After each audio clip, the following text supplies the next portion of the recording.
नमस्कार दोस्तों, कैसे हैं आप लोग? साले सवेरे सवेरे मनुष्य लोगों की मनुष्य शक्ल देख। तो लगातार 2 वीडियो से अपनी बेइज़्ज़ती कराने के बाद अपनी बेइज़्ज़ती कराने की मुहिम को जारी रखते हुए हम फिर से आ गए हैं एक और नई बेइज़्ज़ती मेरा मतलब वीडियो के साथ। बंद करो हाथ जोड़ के मैं। और आज की जो हमारी मेहमान है, इनका इंतज़ार हर लड़का मूंछ के आने के बाद से शर्माते हुए करने ही लगता है, जो उसके बंजर दिल को तो हरा-भरा और हरे-भरे दिमाग को बंजर बना लेती है साल 2 साल बाद। तो स्वागत करेंगे रंडुओं का सपना, बहुत ही दवर्स का प्यार और जिनको मिला विदाई में चाची तक का दुलार, हमारी नई नवेली दुल्हन। बहुत कुत्ते हैं आप। तेरी में की तो पहला सवाल है आपसे, शादी करने के बाद आपको कैसा महसूस हो रहा है? देखिए, विदाई के पहले तक के तो मैं अच्छी थी, फिर उसके बाद विदाई के टाइम में थोड़ा नर्वस हो गई, लेकिन सुबह तक मैंने सैटिस्फाइड महसूस किया। क्यों ऐसा क्या हुआ जो सुबह तक आप सैटिस्फाई हो गए? ये फंस गया। अरे कुत्ते, सुबह का नाश्ता बहुत अच्छा था। ऐसा क्या था नाश्ते में? सब जानना है बड़े को, दही जलेबी थी, तो दही जलेबी तो अच्छी होती ही है, इसमें नया क्या था? क्योंकि वो मेरे घर वालों की तरफ से थी, इसलिए टेस्टी एंड यूनिक थी। अब बाल की खाल निकाल चुका हो तो अगला सवाल कर ले। I am sorry, Babu. तो अगला सवाल है आपसे, आपके एजी-ओजी कैसे मिले आपको? मतलब कुछ अपने स्ट्रगल के बारे में बताइए।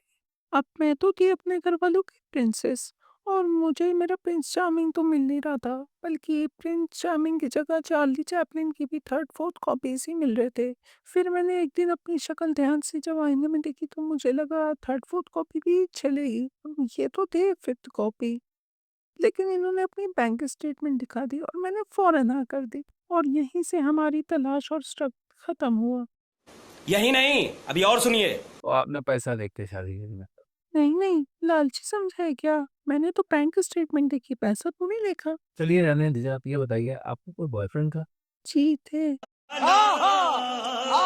ना उनमें से किसी से शादी क्यों नहीं करी? कोई जाति धर्म का मसला था?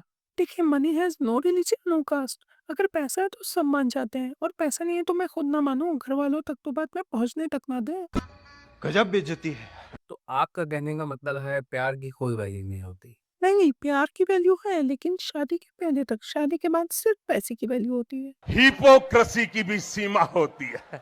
तो अगला सवाल है आपसे, आप लोगों पे अक्सर ये आरोप लगता है कि आप लोग घर तोड़ती हैं, मतलब घर आने से पहले आपकी अलग होने की प्लानिंग चालू हो जाती है और इसमें पूरा सपोर्ट आपको कंट्रोल रूम मेरा मतलब आपके घर से मिलता है। इसके बारे में आपका क्या कहना है? Good question. देखिए, सबसे पहले तो समाज की नज़र ही गलत होती है। इसको घर तोड़ने नहीं, घर छोड़ने की नज़र से देखा जाना चाहिए। अब आप ये बताइए, हम लोग दिन-रात मेहनत करके कलेश करेंगे, फिर उसके बाद कलेश का ये नतीजा होगा कि लड़का दूसरा घर लेगा, तो 2 एसेट बनेंगी ना, पहले 1 घर था, अब 2 घर हो जाएँगे। फिर आप ये देखिए कि उस घर को बनाने में कितने मज़दूर लगेंगे, कितने लेबर लगेंगे, उनके घर में रोज़गार जाएगा, उनकी भी कमाई होगी, फिर उसके बाद देश में इंफ्रास्ट्रक्चर बनेगा, देश की जीडीपी बढ़ेगी, बाकी देश के फ़ायदे आप गूगल कर लेना, मैं नाम नहीं लूँगी। तो आप ये देखिए, ये चीज़ हम लोग कितना देश के हित में रह के सोचते हैं और लोग हम लोगों को सेल्फिश बोलते हैं, ऐसे क्यों नहीं लोग देखते हैं इस चीज़ को? झूठ बोलो, बार बार झूठ बोलो। ओह! नारी शक्ति। चलिए अगले सवाल का जवाब दीजिए। इस सवाल में तो आपने बड़ी खूबसूरती से सेल्फिश बना ही दिया। अब आपकी शादी हो ही गई है तो आप लोग बताइए आप अपने हस्बैंड से क्या एक्सपेक्ट करती हैं? मतलब कभी आप दोनों को झगड़ा हो जाए तो वो कैसे होना है? आपको कैसा ट्रीटमेंट दे? थोड़ा उसके बारे में हम लोगों को बताइए। देखिए, इस मामले में तो हम लोग बहुत ही सिंपल होती हैं। बस लड़का हम लोगों को कोई ट्रीटमेंट दे, हमारी सारी बात माने, सारा पैसा हमारे हाथ पे रख दे, टाइम से घर आए और हमारे रिश्तेदारों को, मतलब मेरे रिश्तेदारों को रॉयल ट्रीटमेंट दे और अपने घर वालों और रिश्तेदारों को ब्लॉक कर दे। ये बड़ी अच्छी बात कही आप। फिर उसके बाद अगर झगड़ा हो जाता है फिर भी तो कोई एक्सपेंसिव सा गिफ्ट दे दे, कोई ज्वेलरी दे दे, तो हम लोग मान जाएँगे और बात को रफ़ा-दफ़ा कर देंगे। और कुछ? और फिर अगर पैरों में गिर जाए तो फिर काम और अच्छा चल जाएगा, ठीक है? और आपकी हनीमून से क्या एक्सपेक्टेशंस है? देखिए, हनीमून का क्या है, वो तो यहीं बस अपने पास वाले, शहर?